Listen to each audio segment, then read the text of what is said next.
¿Por qué el que se aparta del camino del Señor es tan difícil volver al camino de nuevo? No sé si ustedes se acuerdan,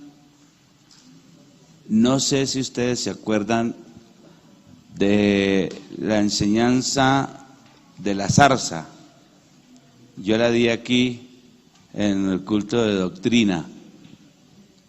Les voy a recordar, porque hay hermanos aquí que no estuvieron, y hay otros que seguramente pues se les ha olvidado un poco.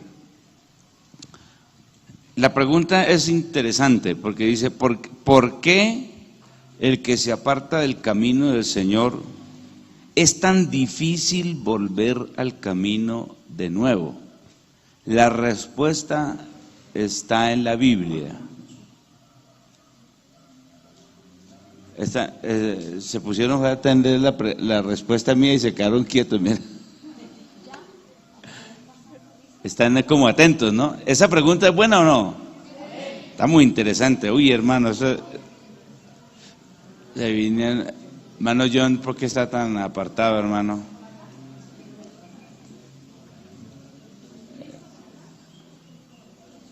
Bueno, vamos a ver si se acuerdan de lo que yo les enseñé. Yo les di la respuesta en el culto de doctrina.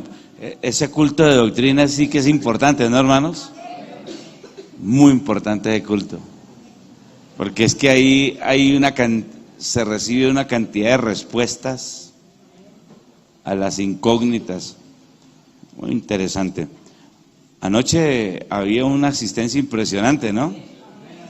Gloria a Dios. Estaba taquillado el salón. Muy bien. Muy bien. A ver, hermanos. La respuesta está, vamos a ver si se acuerdan, está en Éxodo capítulo 3. Dice, apacentando Moisés las ovejas de Jetro, su suegro, sacerdote de Madián, llevó las ovejas a través del desierto y llegó hasta Horeb, monte de Dios. Y se le apareció el ángel de Jehová en una llama de fuego en medio de una zarza, dice. Y él miró y vio que la zarza ardía en fuego y la zarza no se consumía. John, ¿te acuerdas de lo que yo enseñé sobre la zarza? Y relacionado con la pregunta, ¿no te acuerdas? ¿No? ¿Quién se acuerda de la enseñanza que di de la zarza relacionado con la pregunta? Repito la pregunta, ¿por qué? ¿Cómo es la pregunta? ¿Es tan difícil que vuelva al camino? Esa es la... Entonces, mire, parece que no se acordaron entonces de la enseñanza. A ver, Dios se manifestó a Israel por medio de un monte que temblaba, ¿cierto? Vayan diciendo amén. O no, o aprueben o desaprueben. A ver, Dios se manifestó a Israel por medio de un monte que temblaba. Éxodo capítulo 19 y capítulo 20. ¿Es verdad o no? ¿Ah? Sí, se le manifestó al pueblo por un monte que temblaba. Dios más adelante se le manifiesta al mismo pueblo de Israel en el desierto por medio de una columna de nube de día y una columna de fuego de noche.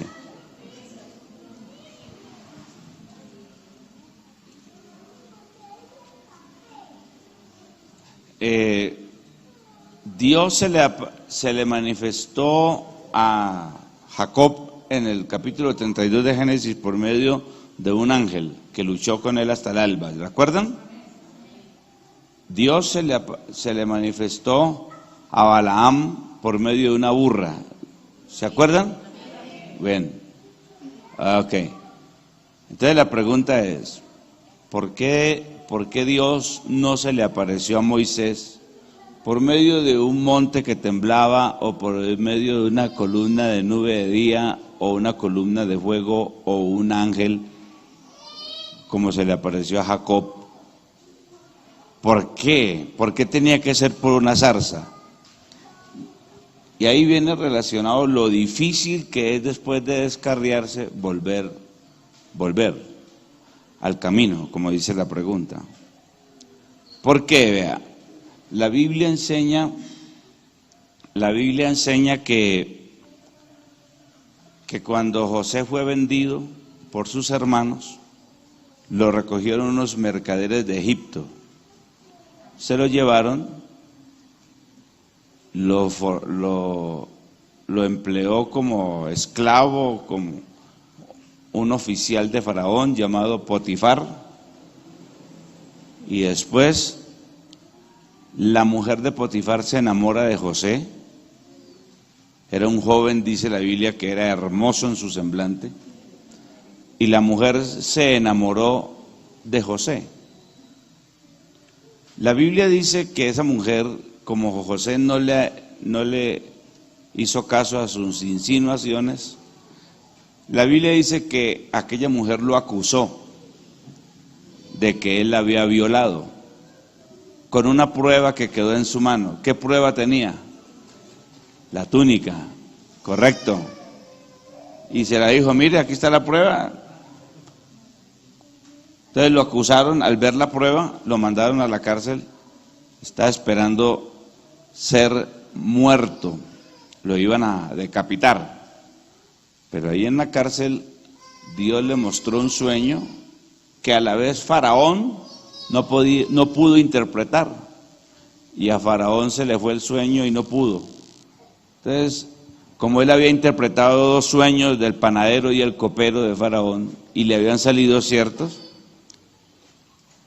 uno de los empleados del rey o de Faraón dijo, yo me acuerdo que cuando estaba en la cárcel, allá hay un hebreo que Dios le muestra los sueños. Y le dijo, si quieren mandan a llamar a ese hebreo y verá que Dios está con él, porque él es inocente. Lo mandaron llamar y Faraón le dijo, el sueño es este, ¿se acuerda de los sueños de las 7 vacas gordas y las 7 flacas? Y José le interpreta el sueño. Faraón ve coherencia, ve lógica en el sueño, y por la sabiduría que Dios le dio, lo pone como gobernador de Egipto. Ahora los papeles cambiaron. Faraón era la segunda persona más importante en Egipto. Y le pregunta, ¿usted tiene familia? Sí. ¿Dónde están? En Canaán. Pero en Canaán se están muriendo de hambre. Y dijo, sí, estoy preocupado por mi papá y mis hermanos. Se están muriendo de hambre en esa tierra. Ya llegaron los 7 años de las vacas flacas. Pero Egipto había hecho lo que había recomendado José, guardar en los graneros, y había abundancia de pan y carne en Egipto y agua. Entonces Faraón le dijo, ¿cuántos son sus familiares? Y José le dice, son 70. Y le dijo, tráigalos. ¿Serio? Sí, tráigalos a Egipto. Y ellos comerán las carnes nuestras, beberán nuestra agua, beberán de nuestros juguitos, comerán de nuestra hortaliza y nuestro trigo, y entonces vengan, digan a los 70 que se vengan para Egipto. Y José le dice al papá, Egipto, Faraón los invita a Egipto, a vivir en Egipto, y llegó toda la familia, se asentaron en Egipto. Y ahí donde en Éxodo capítulo 1 dice la Biblia que ese pueblo se empezó a multiplicar. Muere ese Faraón benévolo, amigo de Israel, murió. Y se levantó un Faraón, y también muere José. Y se levantó un Faraón que no conocía a José. Y entonces este Faraón esclavizó al pueblo, los hizo gemir, y ahí donde viene el clamor del pueblo hacia Dios. Envíanos un libertador, sácanos de aquí. Y ahí eso ya venía listo en los planes de Dios. y le levanta a Moisés. Y ahí es donde se le aparece Dios a Moisés en el monte Sinaí por medio de una zarza. La zarza tiene estas características. Sus espinas, es un arbusto, es una hierba que en Mesopotamia no le hacen mucho caso, pero ella tiene una característica. Las espinas son hacia adentro y hacia abajo. Entonces, cuando Dios se le aparece a Moisés, le va de ahí, dígale a Faraón que deje ir a mi pueblo. Él va y le dice a Faraón, deje ir a mi pueblo. Y Faraón le dice, bueno, está bien, váyanse. Y después dice, no se van. Y así los engaña, primera plaga, segunda plaga, tercera plaga, cuarta plaga. Tuvieron que pasar, ¿cuántas plagas? 10. Para que Faraón finalmente los dejara ir. Y eso que finalmente los dejó ir y después los persiguió. ¿Se acuerdan? Por eso Dios se le apareció por medio de una zarza a Moisés. No es como lo predican, que una cantidad de cosas que se inventan, que uno se queda aterrado. Esta gente con el fin de sensacionalizar y a la gente. La verdadera razón fue esa. Dios se le aparece a Moisés por medio de una zarza. ¿Por qué? Usted mete la mano en la zarza. Fácil. Las espinas están ¿hacia dónde? Hacia abajo y hacia. Usted mete la mano como, pero sáquela. Esa es la zarza. Entrar a Egipto fue muy fácil para Israel. Salir fue muy difícil. Y por eso dice en Gálatas capítulo 5, verso 1, estad pues firmes. Gálatas 5:1.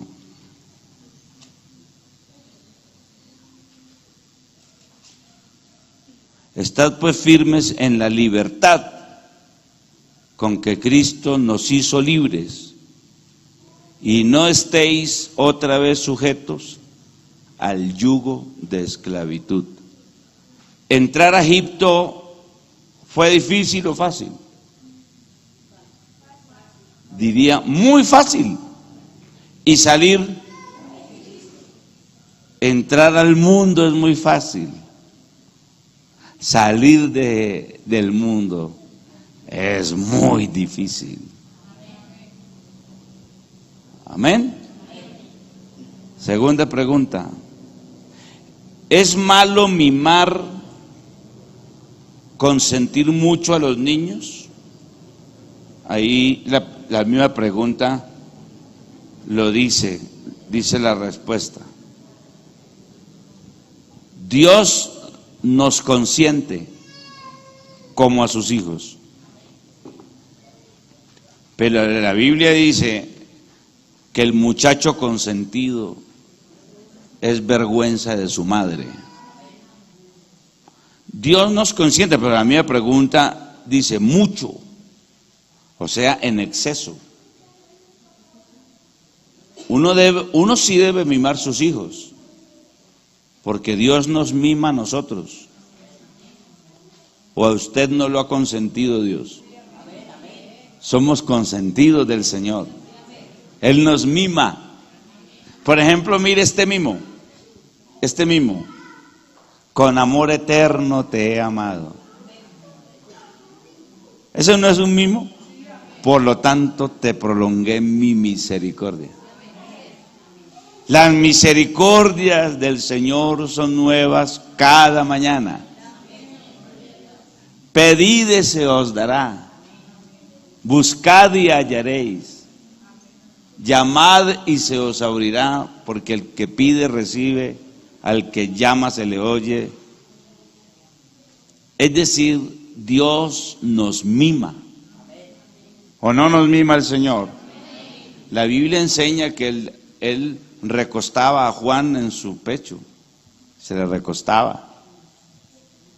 ¿Eso es un mimo o no?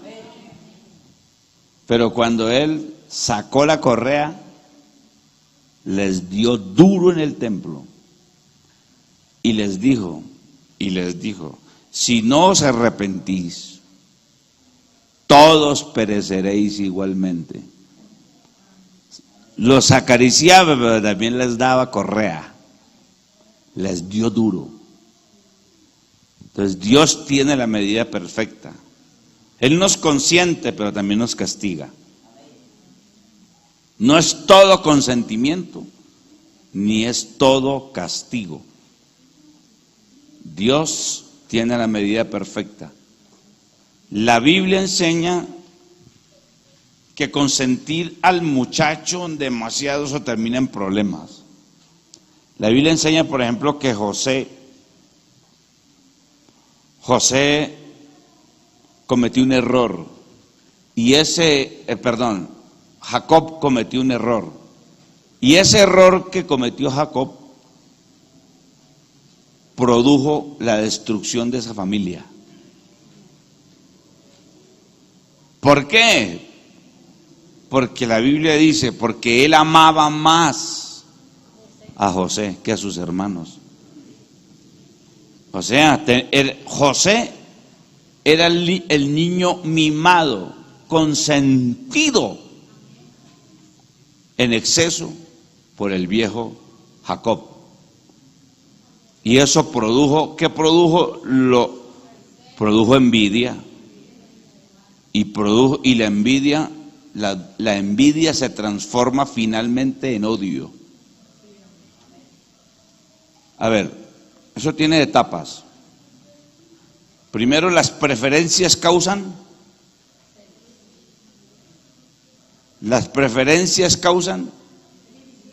celos. Los celos causan envidia. Y la envidia causa odio. Y el odio, la muerte. Destrucción total. Miremoslo. Génesis capítulo 37. La Biblia enseña.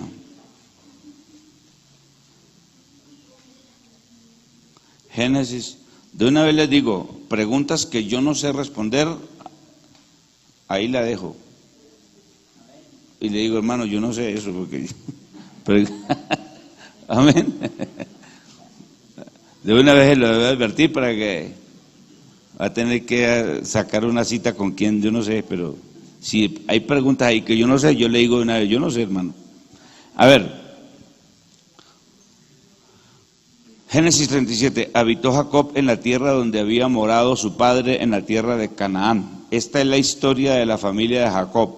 José, siendo de edad de 17 años, apacentaba las ovejas con sus hermanos, y el joven estaba con los hijos de Bilha y con los hijos de Silpa, mujeres de su padre, e informaba José a su padre la mala fama de ellos. Y amaba, vea el problema, y amaba Israel a José más que a todos sus hijos, porque lo había tenido en su vejez, el mimado. Y le hizo una túnica de diversos colores. Y viendo sus hermanos que su padre lo amaba más que a todos sus hermanos, ¿qué?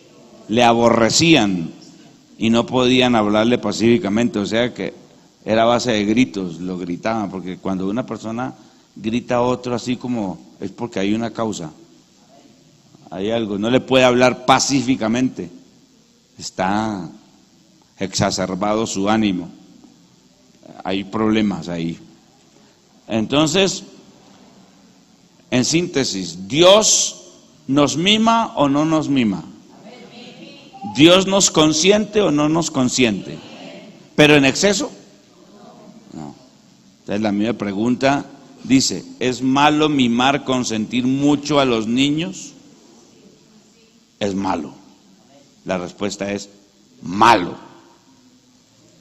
porque no sé si ustedes recuerdan la historia que les conté hace menos de 2 meses. Creo que les conté la historia en un jueves también, sobre la señora. Esa historia me la contó el papá de Yolanda, que fue pastor de la iglesia. Ahí la aprendí hace casi 40 años esa historia y nunca se me olvidó. El papá de Yolanda era un gran evangelista, pero también tenía la particularidad que era muy... Sí, él le daba duro a la iglesia. Entonces una vez un hermano, estando ahí en una reunión que teníamos con los jóvenes, un hermano le preguntó: hermano Fabio, ¿usted por qué le da tan duro a la iglesia? ¿Por qué le pega tan duro, hermano? Entonces el hermano Fabio contó ahí, para explicar lo que el hermano le preguntó, entonces contó la historia famosa, ya las conté a ustedes, de un hombre que salió de pagar una pena en prisión y cometió otro delito y lo estaban buscando para agarrarlo otra vez. Entonces, si lo iban a agarrar otra vez, primero lo agarraron por hurto y yo no me acuerdo qué delitos cometió y después lo iban a agarrar ya para pena de muerte. Y entonces andaba fugado y llegó a su casa y la viejecita le dijo: mamá, venga, hágame el favor, mamá, venga. Sí, mijo. ¿Cómo íbamos para el patio? Y en el patio había un guayabo. Y le dijo: venga, mamá, con sus manos me hace el favor y me endereza esa rama de ese guayabo. Y había una rama que estaba así con unos nudos y volteada. Y dijo: mijo, usted se volvió loco, ¿quién puede enderezar eso? Son muy duros. Y dijo: no, hágame el favor y me lo endereza. Pero mamá, no puedo. ¿Cómo es hijo? No puedo. ¿Cómo me va a decir usted eso? Me endereza esa rama. Es imposible. Y dijo: bueno, esa rama soy yo. ¿Qué hubiera pasado si desde que empieza el arbolito a crecer lo hubieran direccionado, de pronto se hubiera torcido de todas maneras, porque el guayabo tiene esa característica, pero no así en esa forma como se torció? ¿Qué faltó ahí? No, pues que le faltó poner cuidado al dueño del palo. Bueno, listo, ese soy yo, mi vida, mire, mi vida está totalmente destruida. Porque yo me acuerdo que cuando yo estudiaba aparecía con un lápiz y usted nunca dijo de dónde apareció ese lápiz. ¿De dónde sacó ese lápiz, mijo? Sino que me dijo: bueno, mijo, guárdelo. Apareció con una moneda y usted nunca me dijo de dónde apareció esa moneda, sino que antes me decía: bueno, mijo, ahórrela. O sea que yo fui su mimado, y su hijo mimado, mire cómo se volvió un criminal. Y ahora mi vida está desgraciada porque usted nunca me corrigió. ¿Y ve? Entonces, hay padres que miman demasiado, como dice la pregunta, demasiado, mucho a sus hijos. No consienten nada con sus hijos. Mire, hermano, hay hermanos que han perdido la bendición de estar en la iglesia. Han preferido irse de la iglesia, mujeres, que porque el pastor le reprendió a un niño o un hermano, un líder: vea, señora, tome su niño y corríjalo, hermana, por favor, porque está causando un desorden. Y eso fue suficiente. No, pues si no cabe mi niño aquí, tampoco quepo yo. Y es una persona que no tiene ecuanimidad. Es una persona que se deja llevar, se le calienta la cabeza rápido, y en lugar de agradecer que le están enseñando al niño reverencia en el templo. Porque cuando ese niño crezca, como lo decía el texto, nunca se va a olvidar. Lo van a enseñar. ¿Y usted qué va a saber que más adelante sea un pastor? Entonces, si usted no lo corrigieron, Deje que el niño, hermano, deje que el niño corra y que haga sus fiestas ahí en el pasillo. Es un niño. Ah, pues entonces si hacía eso, vamos, esto se volvió una nada. Entonces, no, a los niños hay que mimarlos, besarlos, acariciarlos. Pero el hijo consentido es vergüenza de la madre. Y usted cuando el pastor le, hermano, hágame el favor y le pone orden a ese niño que está haciendo desorden. No debe enojarse, debe darle gracias a Dios. Porque desde pequeño le están enseñando a que respete. Y más adelante, si usted no lo corrige, ese niño más adelante es un pastor. ¿Y cómo va a estar la iglesia? Llena de basura por toda parte. ¿Y por qué? Porque a él nunca lo corrigieron. Desde niño que empiece a conocer, a saber que en la iglesia se guarda orden, respeto. Que no debe estar chillando, ni gritando, ni jugando por ahí con pelota, mientras que los hermanos están alabando a Dios y orando, un niño por ahí saltando por la banca y no se le puede decir nada porque la mamá se va. ¿Qué es eso? Esa no es una cristiana, es una cristina tal vez, pero cristiana no es. Entonces no. Bueno, entonces vamos a la otra. ¿Hasta qué edad se puede obligar a los hijos ir a la iglesia? Qué pregunta tan buena, ¿no? ¿Hasta qué edad se puede obligar a los hijos ir a la iglesia? A ninguna edad.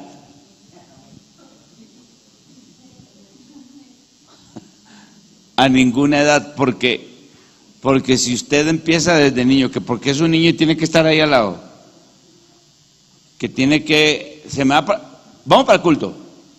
Mamá, no quiero ir. Es que se me va. Cuando usted empieza con esa actitud, ¿sabe qué va a pasar con ese muchachito? Le va a coger odio al culto. Le va a coger odio. Él se le sujeta porque es un muchachito y usted lo somete y le puede dar un coscorrón, una palmada, entonces el muchachito, bueno, y se viene. Pero espere a que crezca. Cuando sea adolescente y él se acuerde de todo, con los pellizcones y todo, que usted lo sentó ahí a la fuerza, no va a querer más estar aquí. Se va de la iglesia. Ese es un candidato firme para nunca querer más hablar del evangelio. Usted nunca debe obligar a un hijo a que llegue, tenga la edad que tenga. Usted no lo debe obligar. Usted lo que debe tener es sabiduría para enseñarle lo conveniente que es estar en la iglesia. Amén. Venga para acá. Se me sienta. Y no quiero jugar. Se va a acordar. Yo solamente lo hice una vez con Jonathan. Una vez que me formó un berrinche terrible en Zamorano, en plena dominical me formó un berrinche y Jonathancito pues estábamos, ¿qué edad tenía el niño, mija, cuando yo lo saqué? Como 4 años. Sí, como 4 años tenía. Y Yolanda pues, ese muchachito pataleando y haciendo bulla y que no quería estar, entonces, hombre, y ahora... Y yo era no, eso fue un culto de jóvenes, porque yo era líder de los jóvenes, y yo estaba arriba, y entonces yo no me podía bajar, ya me acordé, porque yo no podía bajar, y Yolanda haciéndome señas, y ese muchachito ahí, yo ahí, responsable del culto y todo, me tocaba predicar, qué lío. Entonces le dije yo a Antonio Mina, le dije, hermano Mina, voy a bajar ahí de mi esposa porque parece que hay problemas. Y los hermanos empezaron a mirar y Yolanda pues a avergonzarse. Entonces, bueno, hermano Harvey, tranquilo, baje. Y bajé. ¿Y qué pasó ahí? Me dijo, papi, no puedo con ese muchacho. Pues yo nunca lo acostumbré a corregir mis hijos a golpes, nunca. Y yo cuando Yolanda les castigaba les daba correa, le dije, mija, no, espere, venga. Porque mi vieja, pues ella es más temperamental. Entonces ella sí llegaba y suave. Entonces yo le decía, mija, espere, tranquila, mija, así no se castigan los hijos, espere. Pero yo veía que ella tenía razón en la forma de castigarlo. No, en la forma no, en el castigo. Entonces ella tenía razón. Entonces yo le decía, venga, cómo se... Entonces yo nunca crié a mis hijos a golpes o a eso, nunca lo hice. Pero entonces ahí ya había que actuar. Entonces le dije, ¿qué pasó? Y no, ese muchacho es incontrolable. Venga, mi hijo, papito, venga. Y bueno. Entonces, él a mí se me sujetaba. Entonces cuando lo fui a tomarlo de la manecita así para sacarlo, él ya se me remachó. Y me dijo, ¡no! Y yo, camine, mijo. Perdón, hermanos. Camine. Y que no. Entonces, perdón, hermano, un momentico. Lo agarré y me lo llevé. Lo saqué. Entonces nosotros, aquí al lado del templo, saliendo a mano izquierda, estaba el hermano Roberto García, que era dueño de esa casa. Entonces le dije, hermano Roberto, deme un chancecito ahí. Claro, hermano Harvey, entre. Entonces lo metí así en el corredor ahí y le dije, mijo, usted va a estar en el culto y no va a llorar ni me va a formar más berrinches. Se me va a quedar quietico en el culto. ¿Yo? ¡No! ¿Cómo es que no? ¡No! Ya. Bueno, papito. Me saqué la correa, le pelé el rabito y ¡sa!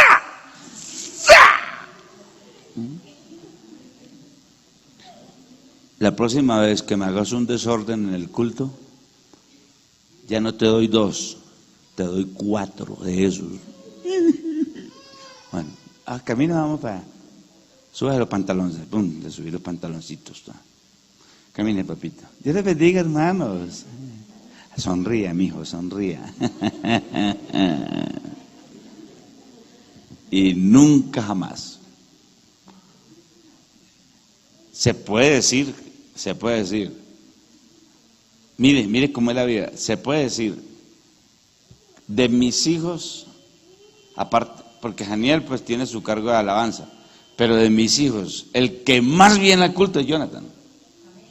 Hagan la estadística y verá. Es un muchacho, y él se formó igual. Por ejemplo, él a veces me ha dicho, papá, ese desorden que hay en la iglesia. Y sí, mijo, ¿qué pasó? Usted estuvo predicando en tal parte y unos muchachitos ahí, acuérdese lo que usted me hizo a mí, así que ahora... O sea, se formó con esa disciplina y ese orden. A ese muchacho le molesta la irreverencia o el desorden o la basura. Él a veces llega, papá, despegué como 3 chicles de las bancas. ¿Qué es eso, papá? Un templo. Usted nos ha enseñado que... Entonces, ahí se cumple. Instruye al niño. Y cuando fuere viejo, ¿y ve? Eso se le queda. Entonces, en ningún momento se puede obligar a un hijo a que vaya al culto, en ningún momento. ¿Cómo se le ocurre? Usted tiene que ir para el culto. No, enséñele lo conveniente, lo sabroso que es criar los hijos en el Señor y que estén aquí en la iglesia. Enseñarles con sabiduría que el mejor lugar donde los niños deben estar es en el templo. Y eso usted debe sabérselo transmitir a los niños, pero nunca obligarlo. ¿Ven? ¿Debo obligar a mis hijos a asistir a la iglesia? Es la misma pregunta, ¿no? ¿Quieren que les hable más de eso o quedó listo?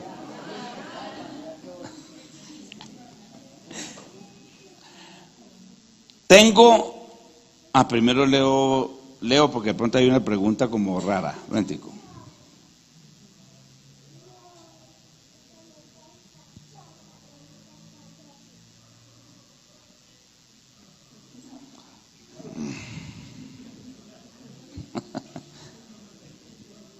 No, esta pregunta tiene un contenido.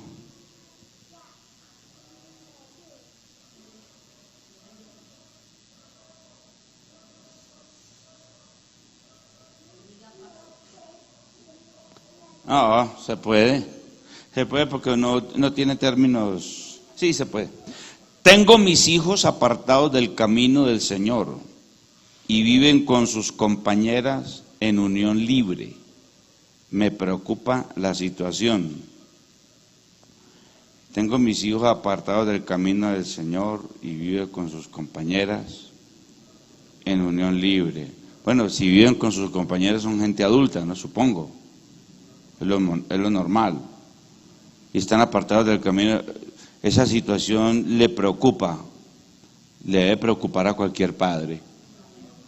A cualquier padre le debe preocupar.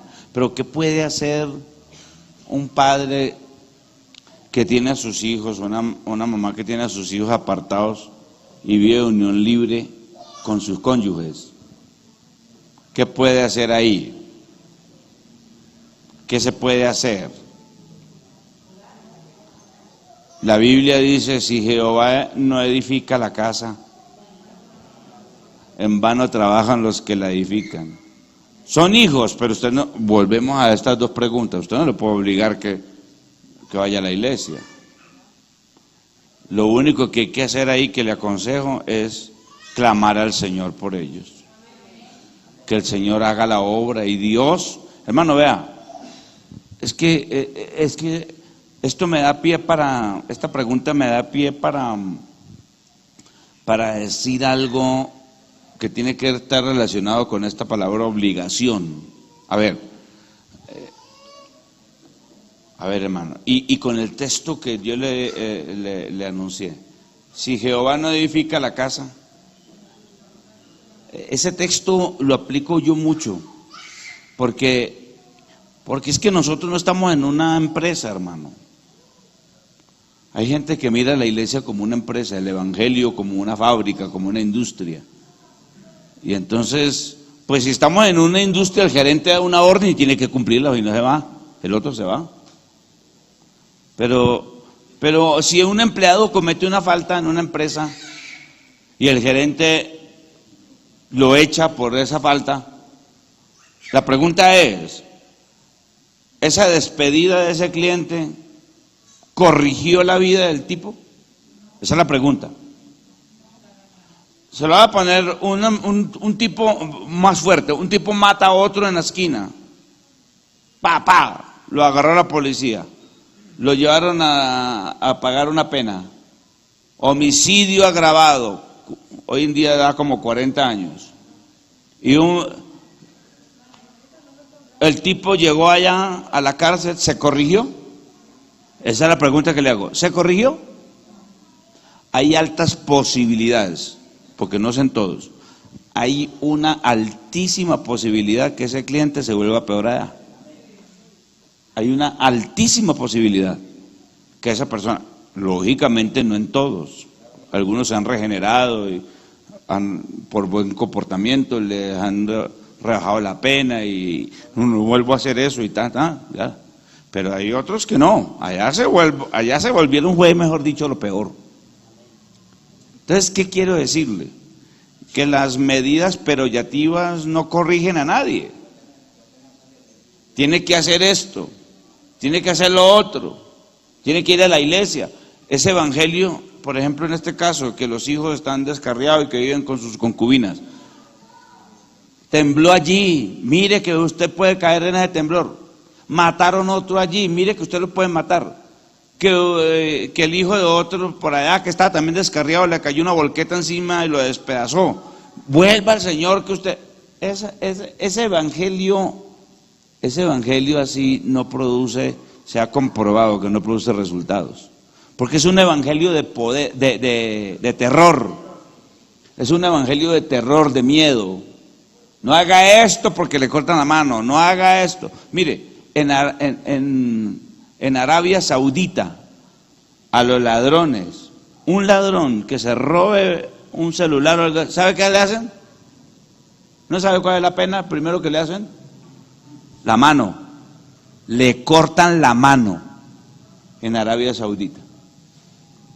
Vaya, mire en Arabia Saudita, ¿era cuántos mochos era? Está lleno de mochos. Eso quiere, y si, ahora, ¿no hay ladrones en Arabia Saudita?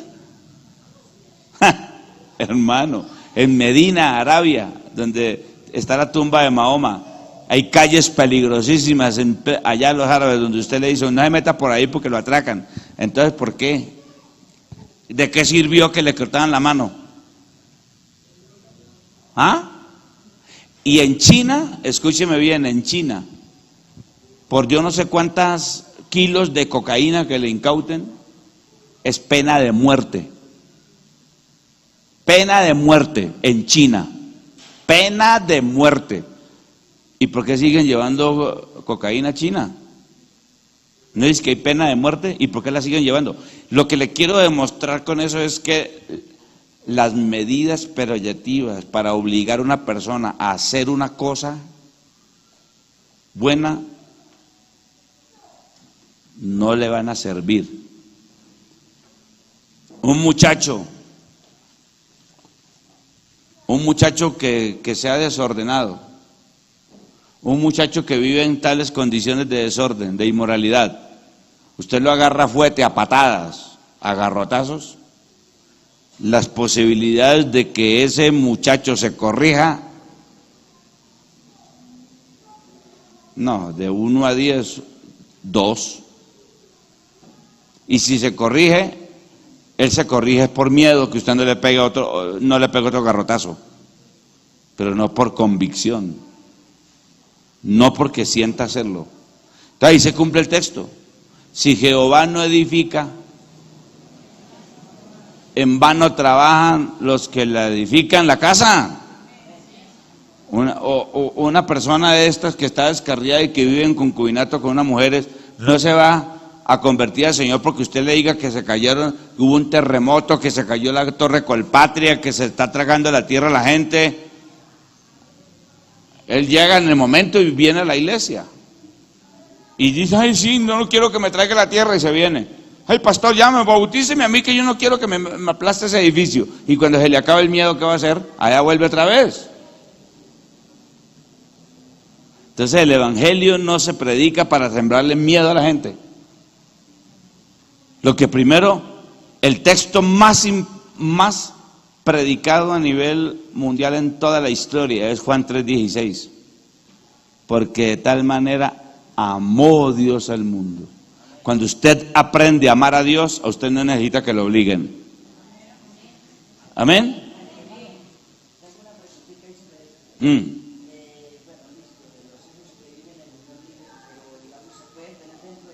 No. Porque aquí no dice eso. Aquí dice que le preocupa. Pero si usted es un cristiano en la iglesia, hermano, y tiene hijos que viven en fornicación, usted está cometiendo un gravísimo error. A mis hijos, aunque ninguno, pues, que Dios lo guarde, pero que mis hijos siempre cuando fueron creciendo se los fue diciendo a cada uno, a las muchachas, el día que ustedes les dé la locura de apartarse del evangelio, mi casa no está para ustedes, se me van de la casa. Ustedes pueden estar en mi casa desde que ustedes sean fieles al Señor. Del resto, usted verá cómo se las va. ¿Por qué? Porque si usted tiene hijos viviendo en fornicación en su casa, usted es un alcahuete. Y eso trae consecuencias muy serias, hermano. Escogió su vida. No, papá, yo ya tengo mi mujer, entonces págale a pieza o págale hotel, pero aquí en mi casa la respeta. ¿Ya?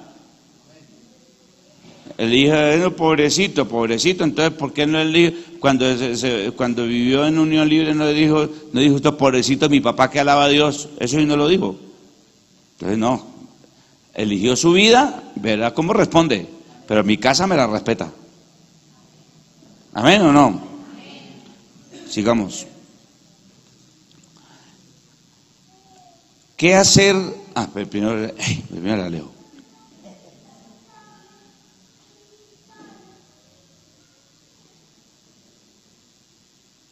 Esta pregunta, sí, menos mal la leí primero.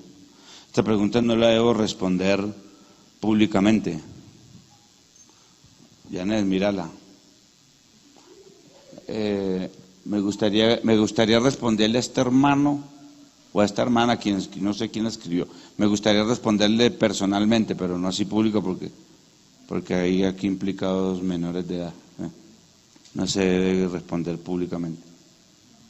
Ya voy a leer. Bendiga, tengo.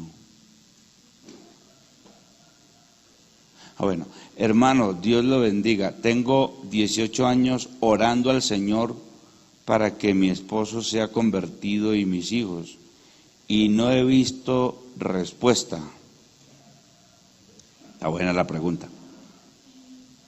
Esto también lo enseñé yo. No sé si se acuerdan. Bueno, como estamos en el 2017, vale la pena enseñarlo otra vez. A ver, le repito la pregunta. Hermano, Dios lo bendiga. Tengo 18 años orando al Señor para que mi esposo sea convertido y mis hijos, y no he visto respuesta.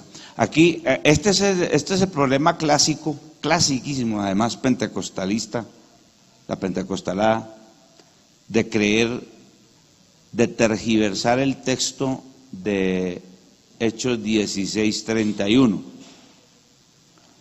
A ver, cuando dice el hermano o la hermana, y no he visto respuesta.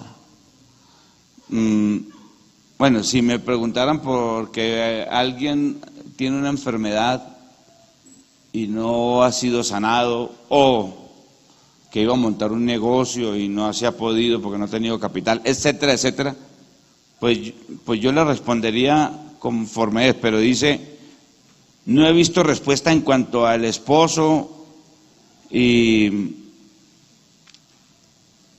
sus hijos.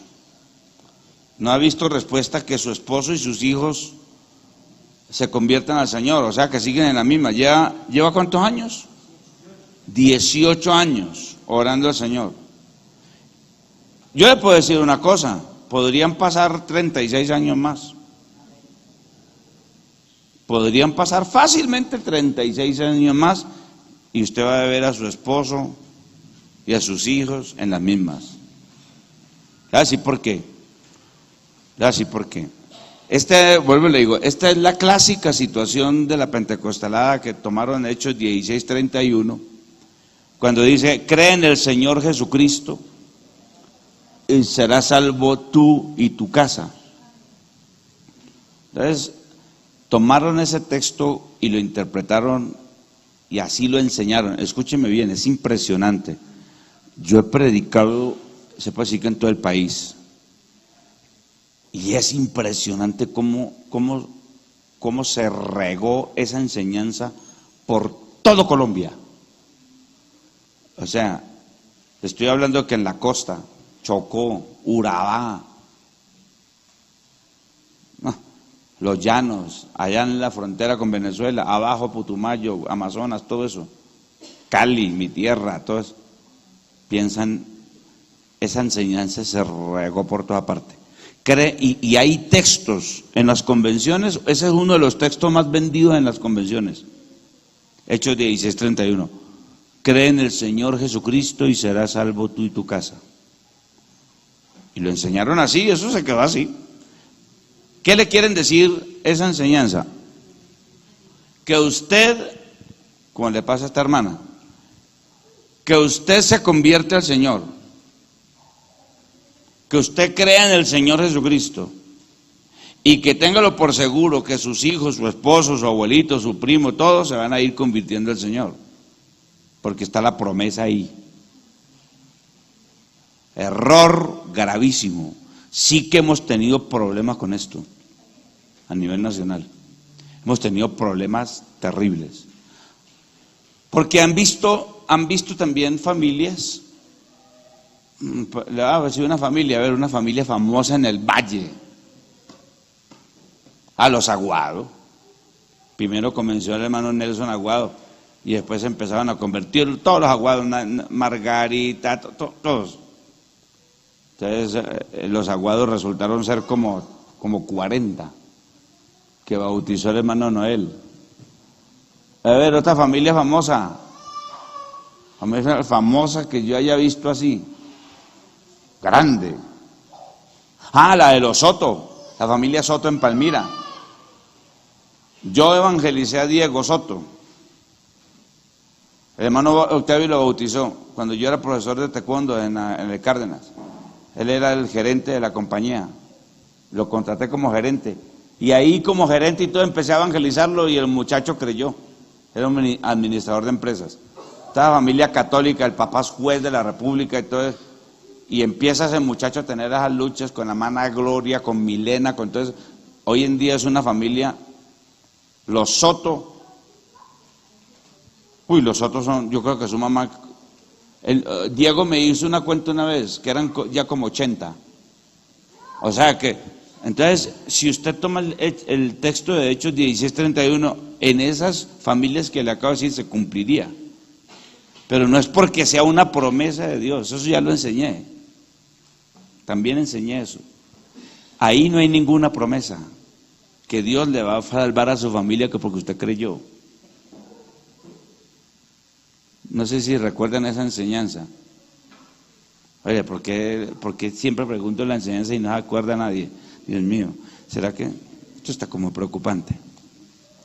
Hechos 16:31. Vuelvo y le digo a la hermana, posiblemente se pase 18 años más, pasarán 36 años y su esposo posiblemente, yo no estoy diciendo que va a ser así. La misma, Hechos 16:31 es que es cierto. Hechos 16:31. El 30, y sacándole les dijo: señores, ¿qué debo hacer para ser salvo? Y ellos dijeron: cree en el Señor Jesucristo y serás salvo tú y tu casa. Error. Primero usted tiene que darse cuenta de lo que ocurrió ahí. ¿Le enseño ¿Sí? ¿Le enseño? Bueno. Primero usted tiene que darse cuenta qué fue lo que pasó ahí. Están los dos apóstoles encerrados. Están encadenados. Pablo y Silas comienzan a orar y a cantar. Viene un terremoto, sacude los cimientos de la cárcel. Al haber un terremoto, dice la palabra, terremoto dice. Entonces se sacuden los cimientos. Al sacudirse los cimientos de la cárcel, pues naturalmente los muros, los cepos se van abajo. Los presos quedan libres. Las antorchas se caen, todo queda en oscuridad. El carcelero, si usted lee leyes romanas del Imperio Romano, eso le recomiendo un libro, se llama los libros de Marco Tulio Cicerón, son como 5 tomos. Marco Tulio Cicerón era un historiador de la época. Ahí ese libro es importantísimo, o los libros de, por ejemplo, de Decio, por ejemplo. Esos libros narran las leyes romanas que se aplicaban en ese entonces. Y usted va a encontrar que a un carcelero tenía que pagar con su vida la fuga de un preso.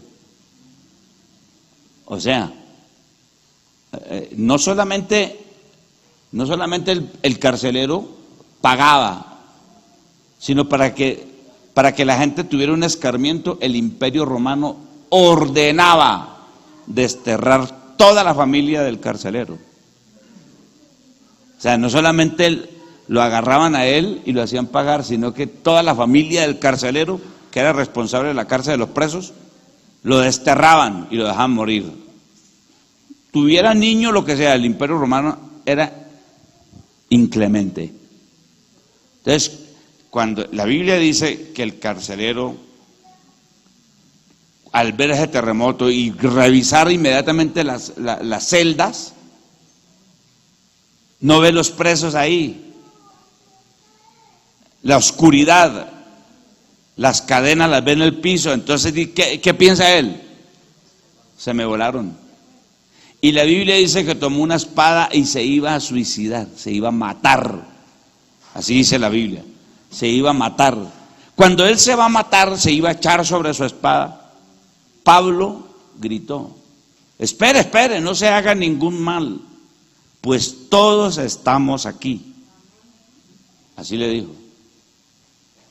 Entonces, cuando él ve a Pablo que no se ha volado, los demás presos, y vea, prendan otra vez la antorcha, préndanle, verá que todos estamos, prendan otra vez la antorcha, y los mira a todos. ¡Ay, sí! Están todos. Empieza a contarlo, no se me fue ni uno, pero están libres. O sea, sin cepos, sin cadena ni nada. No nos quisimos volar, tranquilo, no, ¿por qué se va a suicidar, hermano? No se mate. ¿Por qué se iba a matar él? ¿Por qué? ¿Por qué? Léalo y verá que dice que se iba a matar. ¿Dónde está? Por acá. Léalo aquí. Despertando el carcelero y viendo abiertas las puertas de la cárcel, sacó la espada y se iba a matar, pensando que los presos habían huido. Mas Pablo clamó a gran voz, diciendo: no te hagas ningún mal, pues todos estamos aquí. Él entonces, pidiendo luz, se precipitó adentro y temblando se postró a los pies de Pablo y de Silas. Entonces viene la pregunta: cuando él ve que ellos están ahí y que están libres de cadenas, él entonces dice: ustedes fueron salvados de la cárcel sin nadie mover un solo dedo. Están sin cepos, están sin cadenas. Si usted, en otras palabras, si ustedes hubieran querido, se vuelan. ¿Cómo hicieron para ser salvos ustedes? ¿Salvos de qué? ¿Salvos de qué? La palabra salvo ahí no se refiere a salvación del alma. Es una salvedad de una situación, de un peligro de muerte. Es como por ejemplo Éxodo capítulo 15, que habla de que María y Moisés danzaron y cantaron, y esas palabras de los salmos: Jehová es mi salvación, por ejemplo. Entonces la gente, lógicamente nosotros sabemos en nuestro tiempo, en la dispensación de la gracia, que esas promesas se deben tomar espiritualmente, pero el pueblo de Israel, cuando la Biblia habla de salvación, mirad y ved la salvación de Jehová, Éxodo capítulo 14, ahí no está hablando de la salvación del alma. Cuando ellos cantaban, por ejemplo, ese cántico que hicieron ellos, hemos visto la salvación de Jehová, no se está refiriendo a la salvación del alma. Están cantando de la salvación de la muerte, la salvación de la esclavitud. ¿Me hago entender? Ellos no cantaban sobre la salvación del alma. Ya para nosotros, por eso dice 1 Corintios 10, 4 en adelante, estas cosas se escribieron como ejemplo para nosotros. Entonces nosotros ya sabemos que Jehová es nuestro libertador, no solamente de Faraón. Sabemos que Faraón es Satanás, sabemos que Egipto es el mundo, pero ellos en ese entonces no estaban pensando en eso. Era un pueblo físico. Y ellos cantan celebrando la victoria de Dios sobre los enemigos. Hoy en día sabemos que ya Pablo enseña en Efesios capítulo 6 que no tenemos lucha contra sangre y carne, etcétera, etcétera. Pero ellos en ese entonces no estaban pensando en eso. Los cánticos en ritmo de polka, que son la mayoría de los del pueblo de Israel, que cantaron un 2x4 en polka, pam, pam. Por ejemplo, echó a la mar, aunque perseguía, jinete y caballo, echó a la mar. Esos salmos, esos himnos, no hablan nada de la salvación del alma. El pueblo de Israel está cantando es salvación de Dios de sus enemigos, de la guerra. Amén. Ya nosotros lo cantamos así, porque sabemos cuáles son los verdaderos enemigos de nosotros, entonces ya listo, cantamos, ahí está bien. Es la misma palabra salvación que aparece en Hechos 16. Varones hermanos, ¿qué debo hacer para ser salvo? El tipo en ese momento no le han hablado de la palabra de Dios, es un romano, no entiende nada, la salvación del alma. Él está hablando es del ¿qué debo hacer para ser salvo de la ira del emperador? ¿Amén? ¿Me estoy haciendo entender? Entonces Pablo, como era un evangelista, un predicador, aprovecha la situación y le dice, vea, nótese que nosotros, sin usar una cegueta, ni usar porros, ni martillos, estamos libres de cadenas. A ver, ¿quién nos salvó a nosotros? Pues el Dios de ustedes. Bueno, entonces Pablo dice, cree en el Señor Jesucristo, así como nosotros creímos y fuimos salvos, hubiera querido volarnos, nos habíamos volado. Cree en el Señor Jesucristo y serás salvo tú y toda su familia. Salvo de la ira del emperador, salvo de las cadenas, salvo de la muerte, salvo de las heridas, salvo de todo. Dios nos salva de todo. Ahora el verso 32, nótese que antes en el 31 ellos no le han hablado. Nótese el verso 32. Y le hablaron, o sea, a pesar, además de decirle que el Señor salva de cadenas y de cárceles y de todo, dice, y le hablaron la palabra del Señor a él y a todos los que estaban en su casa. Y él, tomándolos en aquella misma hora de la noche, les lavó las heridas y enseguida se bautizó con él todos los suyos. Pregunta, ¿por qué se bautizó? ¿Cuál fue la causa que ese señor y esa familia se bautizaron? ¿Al ver las cadenas que se soltaron? La respuesta está en el 32. Le hablaron la palabra del Señor. Entonces, Dios no le ha prometido salvación a nadie, a su familia. Dios no le está prometiendo salvación a usted. Si usted quiere que su mamá y su papá sea salvo, le va a tener que predicar la palabra de Dios. Porque nadie es salvo por herencia. Nadie es salvo por herencia. Le voy a leer algo acá. Por ejemplo, leamos Romanos capítulo 13. Esta pregunta es tan buena, ¿cierto? Romanos capítulo 13. Ahí dice que cada uno dará cuenta a Dios. Hereda.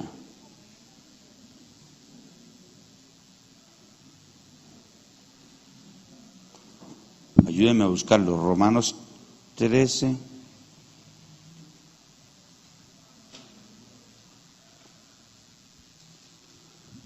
O el 14, hombre. No está. No, es que creo que es el 13. Porque cada uno. 14:2. Porque uno. ¿14 qué? 12.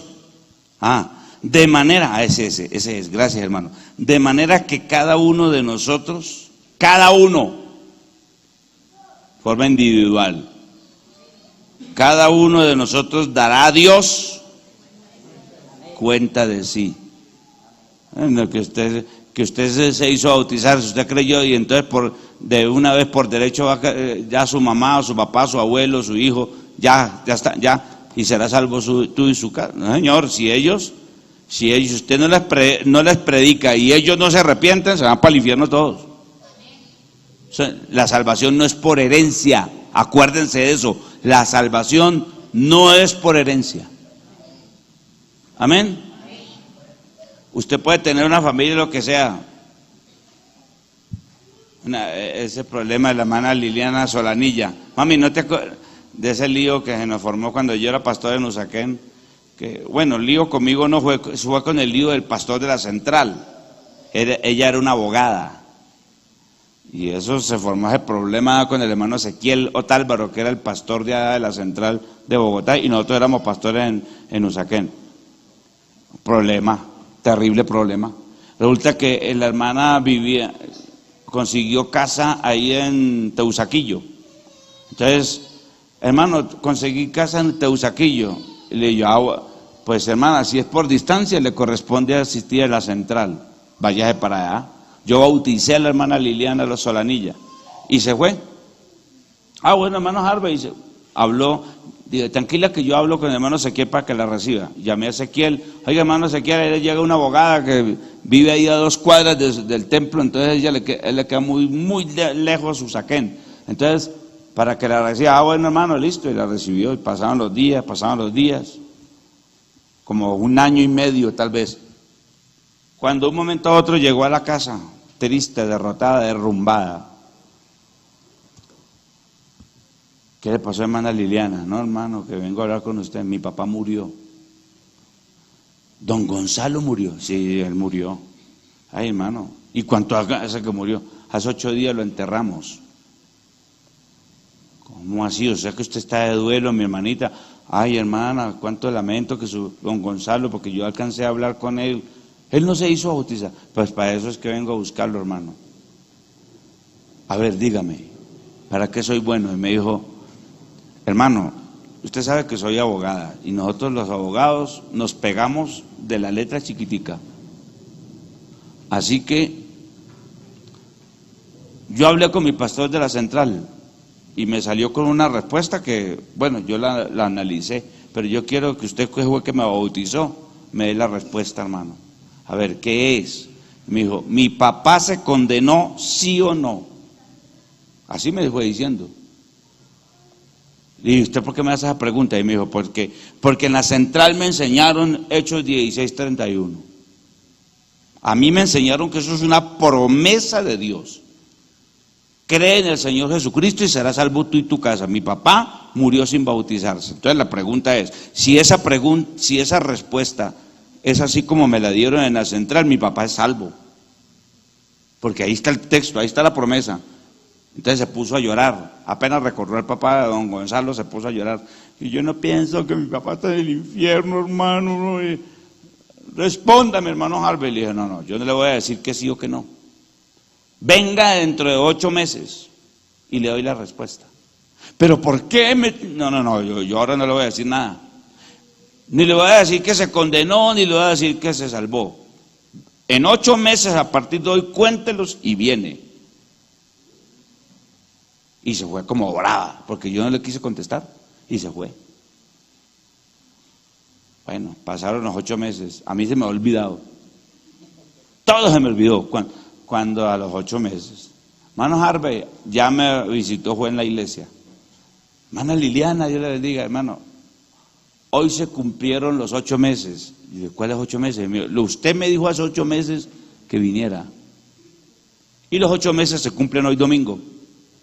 Así que vengo por la respuesta. Entonces le hice unas preguntas, ¿cómo está? ¿Qué ha pasado? No, hermano, ya mi papá pues hace 8 meses murió, pues ya, entonces la vi como relajada. Cuando ya la vi, entonces ahora sí, su papá está esperando la segunda resurrección. Digo, ¿cómo así, hermano Harvey? Claro, él no va a despertar en la primera resurrección. Porque la primera resurrección, hay 2 resurrecciones. La primera resurrección, Apocalipsis capítulo 21, capítulo 20, capítulo 21, la primera resurrección es para salvación. Y la segunda resurrección es para condenación. Su papá se perdió. Porque la Biblia dice que el que crea y fue y sea bautizado es salvo. Su papá no fue salvo. Ay, hermano, ¿verdad? Entonces ya ¿y por qué? Y lo he hecho 16:31, entonces le expliqué lo que le estoy explicando a usted. Cuando ya le expliqué eso, ay, hermano, ¿y por qué no me contestó? No, porque usted está llena de dolor, ¿cómo se le ocurre que le voy a decir eso? Usted se descarría, hermana. Entonces no, ay, hermano Harvey, muchas gracias. Bueno, si mi viejo se perdió, pues allá él, bueno, listo, hermano, yo la bendiga, chao. Pues claro, de los trinitarios fue donde salió esa interpretación, que el Señor, que cree en el Señor Jesucristo y será salvo su papá, su abuelo, su tío, No, señor, Dios no le ha prometido salvación a nadie por herencia. Eso es lo que creen ellos. Entonces, mire, le voy para reafirmarle, para que usted se afirme y sepa dónde responder en la Biblia. Acuérdese que una respuesta está en Romanos 14:12, ¿no? Romanos 14:12. Y la otra está en Ezequiel capítulo 18. Esta pregunta nos dio material, ¿no? Capítulo 18. Así que, hermano, ya le voy a decir, dice, aquí lo encontré, dice el verso 20, Ezequiel 18:20, ¿debe aparecer en pantalla? ¿Sí? ¿Qué dice ahí? El alma que pecare, esa morirá. El Hijo no llevará el pecado del Padre, ni el Padre llevará el pecado del Hijo. La justicia del justo será sobre él, y la impiedad del impío será sobre él. ¿Se puede salvar mi papá porque yo soy salvo? Pregunto. No, imposible. Si yo le predico a mi papá y él se arrepiente, eso es diferente. Amén. ¿Lista la respuesta? ¿Comprendida?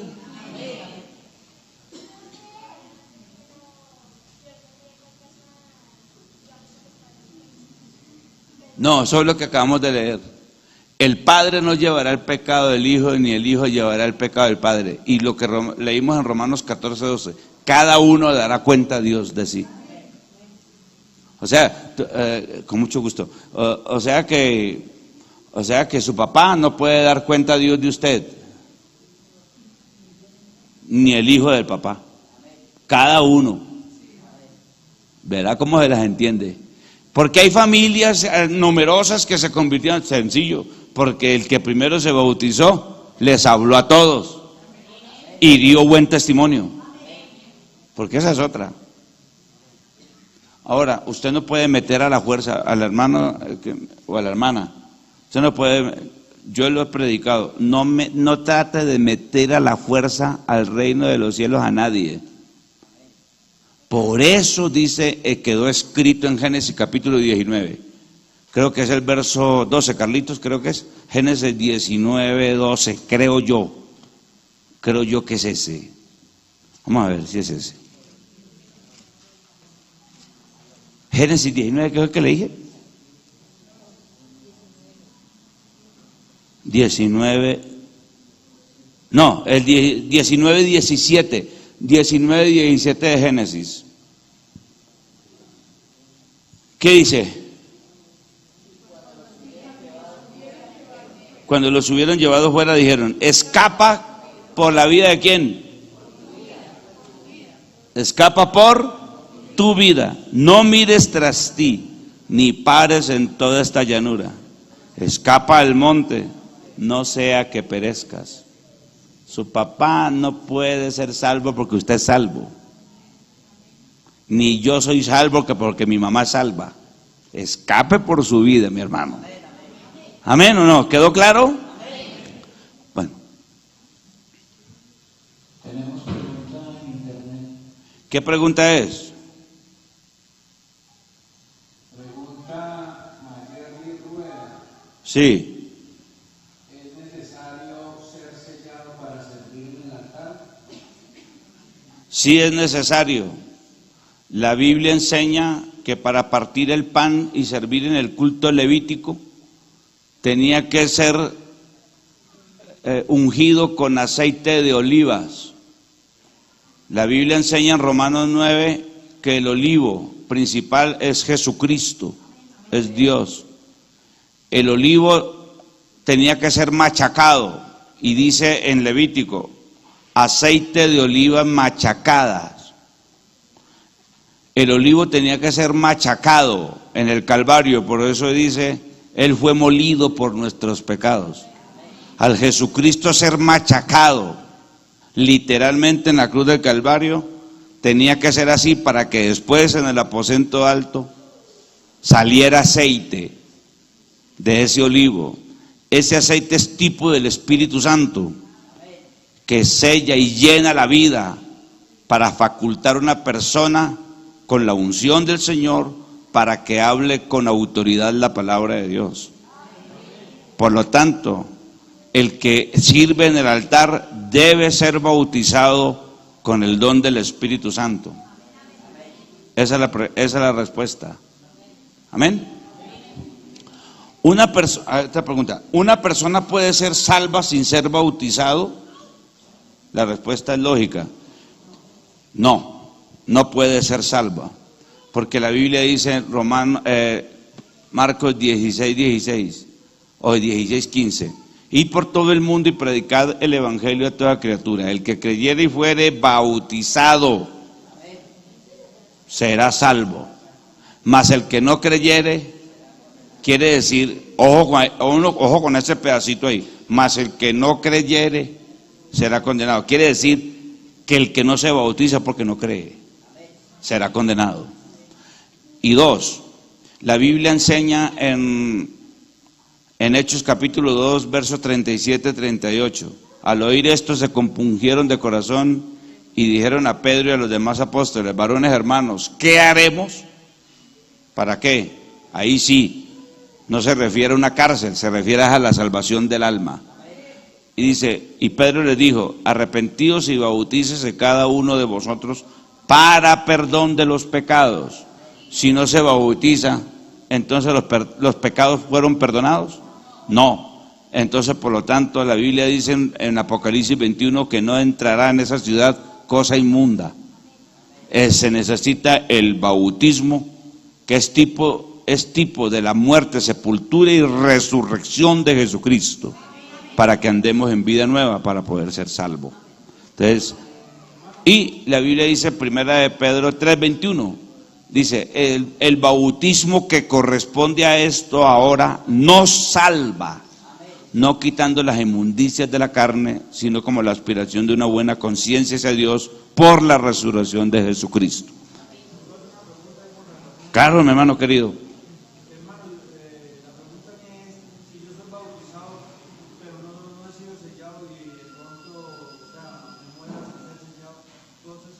Sí puede ser salvo.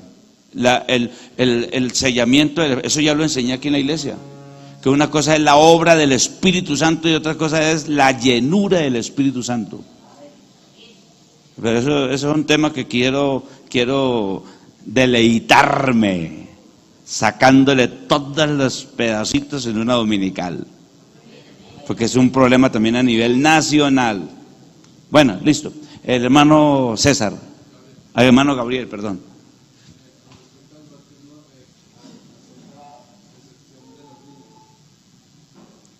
¿Cómo? No le escuché. Ajá. Respecto al tema del bautismo, sí. Sí, haciendo excepción de los niños, que claramente un niño no debe ser bautizado. Gracias, hermano Gabriel.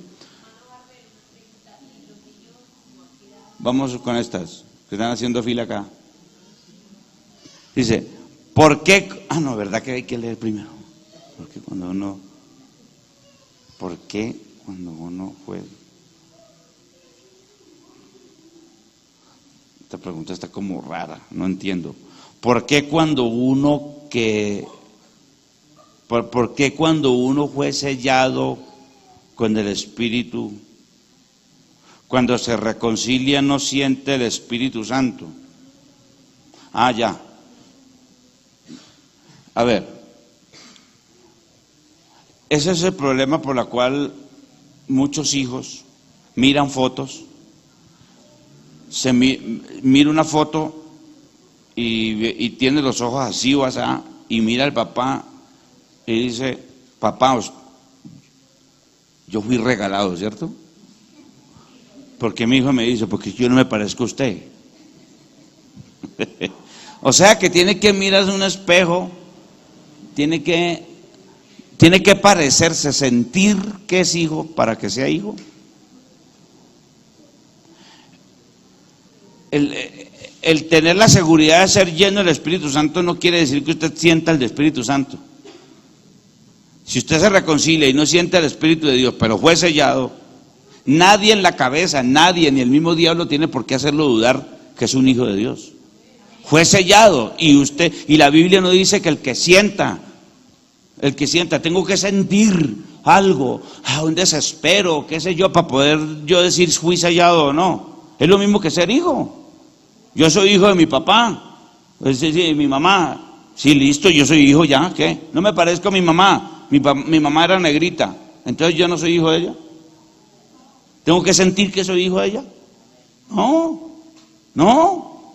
Simplemente hace muchos años me mostraron, yo estaba muy pequeño, y me dijo, vea, mijo, aquí está su registro civil, que entonces, sí, Harvey Bermúdez Ángel, hijo de María Pastora Ángel y de Eleazar Bermúdez, Piedradita. ¿Ese es usted o no? Sí. Vea la huella de su piececito. Ay, tan lindo. ¿Entonces es hijo o no? Sí. Y de ahí en adelante, mi mamá era negrita, pero yo no tenía por qué pensar, mamá, ¿usted es mi mamá? Tengo que sentir que soy hijo de ella para poder decir que soy hijo. El que recibe el Espíritu Santo se descarría y vuelve, no tiene por qué sentir otro juego y que lo habla para poder, no. La Biblia dice, con el Espíritu con el cual fuiste sellados, por el cual clamamos, Abba Padre. Ni el diablo, así usted no sienta nada. Llega un culto y no sienta nada. Usted está sellado. Usted es un hijo de Dios. Antes mejor que usted no sienta nada, para que usted por la fe le diga al diablo, yo no estoy sintiendo nada como ese, pero respete porque soy un hijo de Dios. Amén. Sí.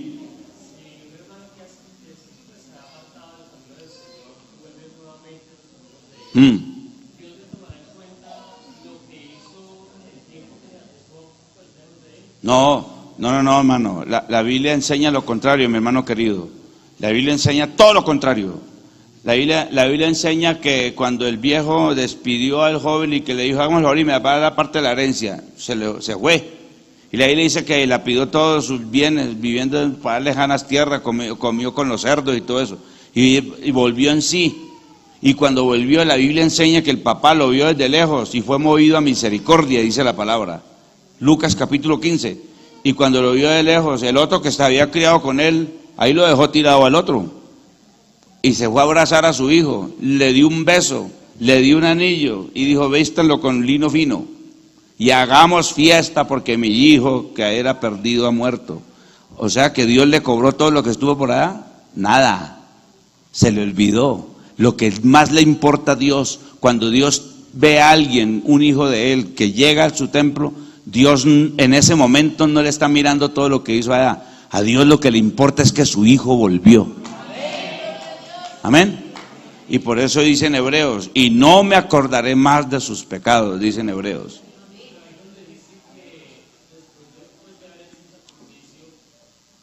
Eso está en Hebreos capítulo 5, que pisotear la sangre de Cristo. Pisotear la sangre de Cristo se refiere a las blasfemias. Blasfemar el nombre del Señor y el sacrificio de Cristo en la cruz de Calvario. No quiere decir que una persona que peque y se descarría está pisoteando. Pisotear la sangre de Cristo es más grave, porque dice que ya no queda sacrificio por los pecados. Entonces, porque ya de conciencia lo hace burlándose. Y eso es una blasfemia. No una persona que cayó en la desgracia, como el muchacho que se fue y quedó en la miseria. Hay gente en la calle, hay gente en la calle descarriada, que uno se los encuentra y lloran, hermano, algún día vuelvo, hermano. Están desesperados, pero no se están burlando. Pisotear la sangre de Cristo es adredemente, voluntariamente. ¿Y qué? ¿Y la sangre de Cristo? ¿A mí qué? ¿A mí qué me importa? Tome.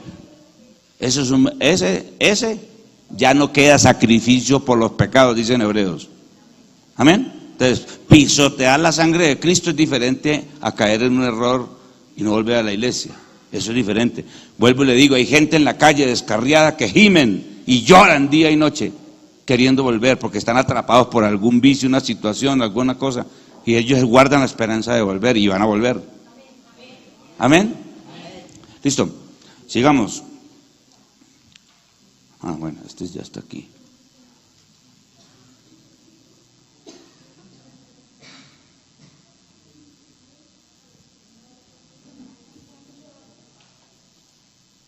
No entiendo esto. Dios le bendiga. Mi pregunta: si yo soy buen ejemplo de mi familia, mis hijos son obedientes. No, no está garantizado. Lo normal fuera que sí, porque la Biblia dice lo contrario. El Señor dice, crié hijos y los engrandecí. Eso está en Isaías capítulo 1, verso 2. Creo yo que Isaías, Carlito, búscame ahí Isaías 1, 2, creo. Creo yo que es ahí. Espera a ver que ya estoy viejo y me olvida, hermano.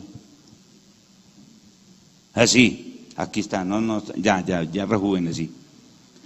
Oíd cielos y escucha tu tierra, porque habla ¿quién? Jehová.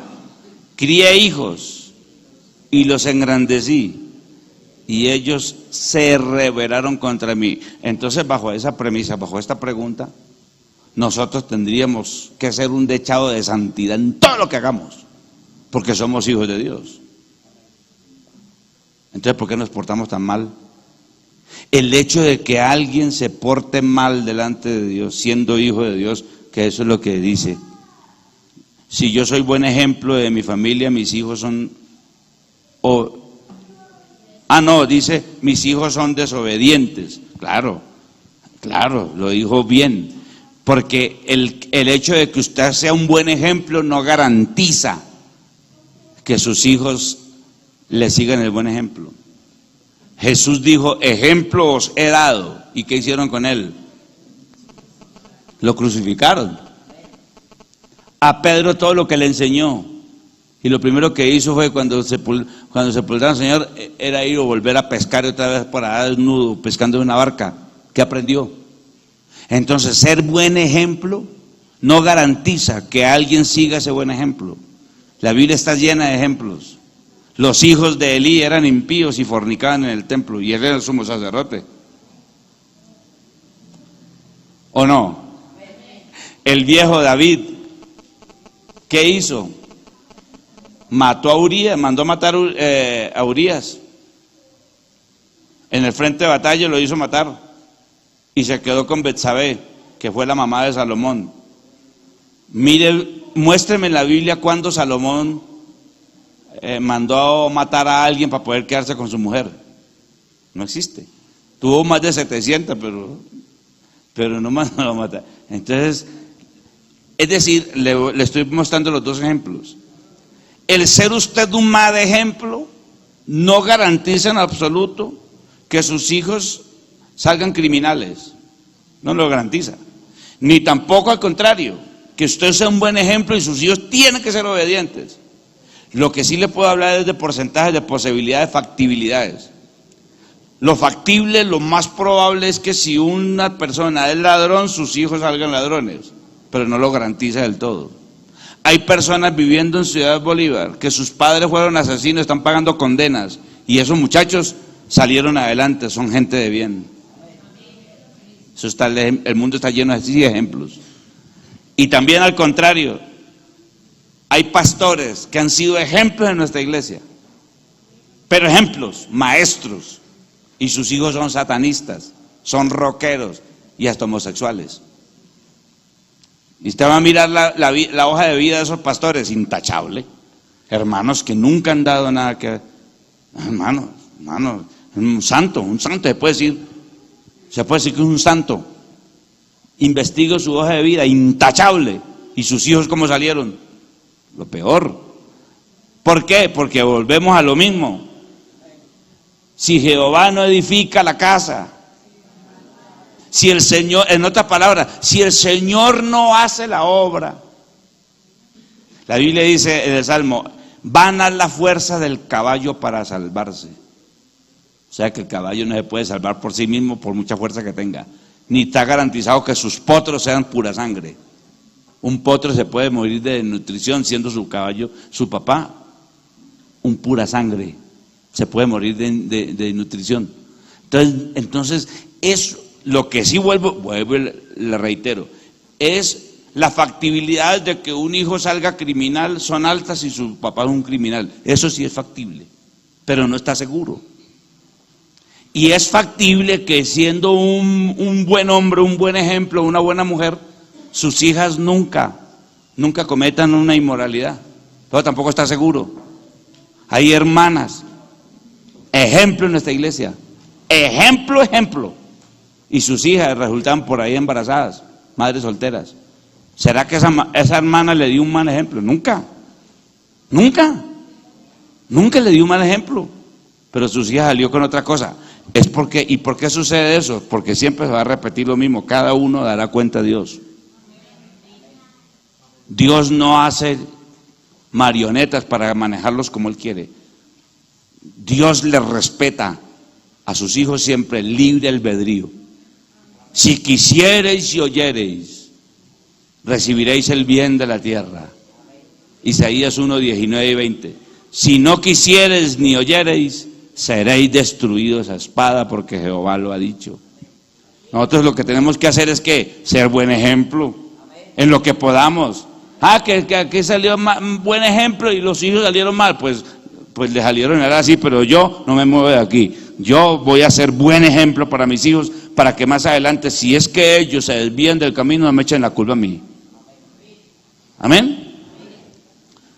Entonces, por eso dice el texto, crié hijos y los engrandecí.